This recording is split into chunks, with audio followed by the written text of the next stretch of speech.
प्रिय छात्र छात्राओं, नमस्कार। लंबे समय के व्यवधान के बाद फिर से आपकी जो एसएस की जो क्लासें हैं वो शुरू की जा रही हैं और आप एक एक करके जो ध्यानपूर्वक सभी बच्चे हैं वो इन क्लासों को ध्यानपूर्वक पढ़ेंगे, क्योंकि इस वक्त इसी की आवश्यकता है। अब हम हमारा जहाँ से टॉपिक छोड़ा था हम वहाँ शुरू करेंगे और हम पढ़ेंगे आज 1857 का जो स्वतंत्रता संघर्ष है वो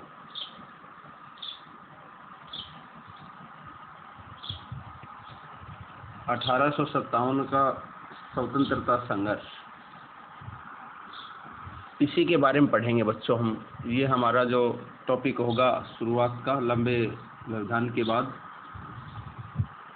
1857 ईस्वी से पूर्व लगातार 100 वर्षों तक ईस्ट इंडिया कंपनी को भारत के प्रांतीय राज्यों, देशी रियासतों और किसानों, जनजाति आदि का प्रतिशोध सहन करना पड़ा।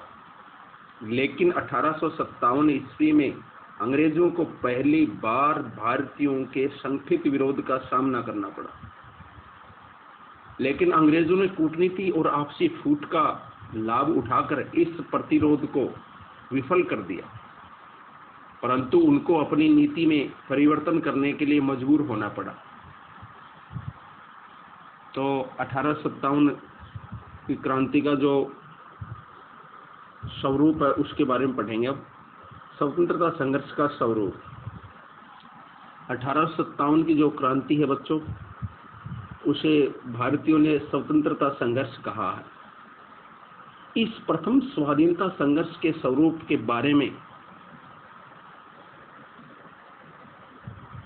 विद्वानों में मतभेद है।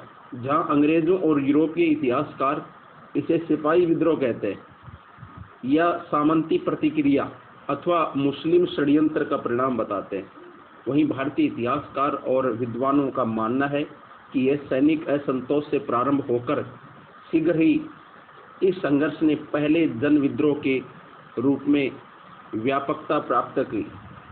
बाद में इस संघर्ष ने राष्ट्रीय विद्रोह और स्वतंत्रता संग्राम का रूप ले लिया। सुरेंद्र नाथ सेन ने लिखा है कि यह युद्ध धर्म के नाम से प्रारंभ हुआ था और स्वतंत्रता संग्राम में जाकर समाप्त हुआ। डॉक्टर विनायक दामोदर सावरकर ने अपनी पुस्तक भारत का स्वतंत्रता समर में इस युद्ध को भारत का स्वतंत्रता संग्राम बताया है। अब हम इस स्वतंत्रता संग्राम के बारे में या स्वतंत्रता संघर्ष के बारे में विस्तार से पढ़ेंगे। पहले स्वतंत्रता संघर्ष के कारण, इनके कारण देखेंगे एक एक करके। पहला कारण, अंग्रेजों की आर्थिक नीति।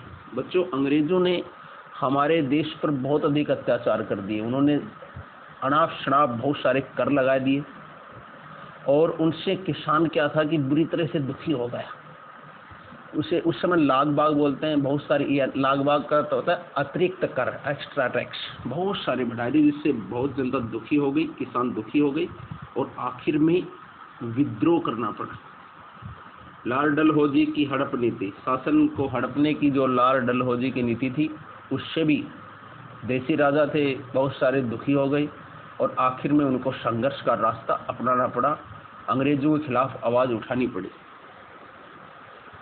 अंग्रेजों की साम्राज्य विस्तार की नीति, अंग्रेज एक एक करके और देसी राज्यों को अपने अधीन करते जा रहे थे।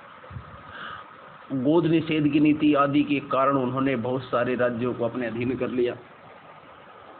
सामाजिक, धार्मिक, आर्थिक और सैनिक कारण, ये ऐसे कारण थे जिससे इस स्वतंत्रता संघर्ष का जो शुरुआत हुई।